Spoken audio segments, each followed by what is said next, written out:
Тэгэхээр одоо төрийн албаа хаагчид те ингээд нийгмийн татгал төлдөг хүмүүс бол ингэж гарч байна. Харин одоо хуваараа бизнес эрхлэгчид болон одоо малчид байна те. Энэ хүмүүс одоо яаж одоо тэтгэврээ тогтоох вэ? Тэгэхээр манай улсын хувьд бол нийгмийн даатгалын сан бол заавал даатгах ийм одоо төрөлд ордог. Өөрөөр хэлбэл одоо сайн дурын биш заавал даатгуулна.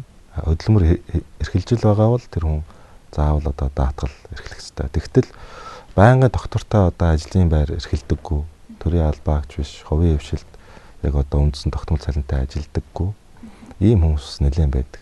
Жишээл хуваараа бизнес эрхлэгч хүмүүс байдаг, лангуу төрөөсөлж байгаа хүмүүс байдаг, зах дээр арилжаа намаа хийж байгаа хүмүүс байдаг, малчид байдаг, газар царайлан эрхэлж байгаа удирдлагын чанартай ажил хийдэг ийм хүмүүс одоо байдаг. За уул уурхайн салбарч гэсэн бас нэг удирдлагын чанартай ийм одоо төр ажлын байр үзэд ажил хийдэг гэсэн нэлээд хүмүүс байдаг. За ийм одоо хүмүүсийн одоо хувийн жин бол одоо нэлээд манай улсын хувьд бол нэлээд их том байр суурь эзэлдэг.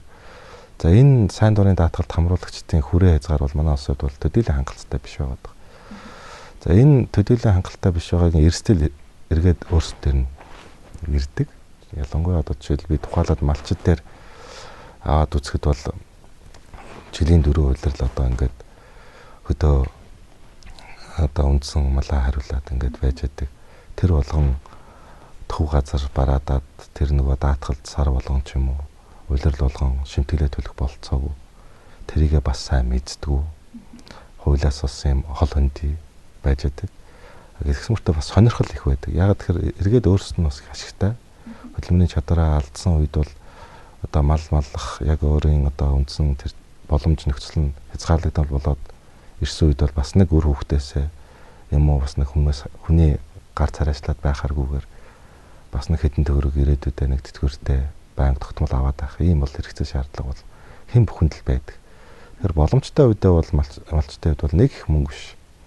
Сайн дурын даатгалд бол хамрагдаад явах бол их хэрэгтэй байдаг.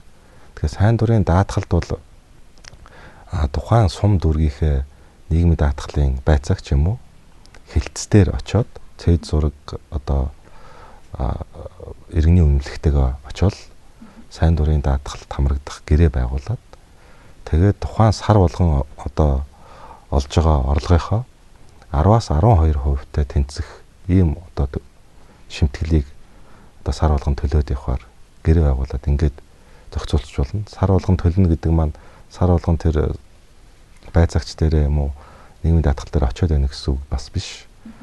Тэр дансруу одоо банкн дээр очиод шимтгэлээ сар болгон өөрөө төлөөд яваад байж болно.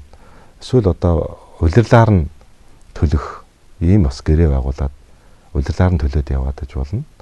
Тэтгэврийн даатгалд сар болгон хамрагдъя гэвэл тухайн одоо сарын үндсэн орлогынхоо 10%-тай тэнцэх шимтгэлийг одоо төлөөд яваад байхад л тэтгэврт гарах одоо ийм эрхээ тогтоолох юм боломж үүснэ. Тэгэхээр манайхан бол энийг бас сайн мэдэхгүй ясаа болоод тасалтал үүсгэждэг. Нэг сар ингээд мартчихдаг.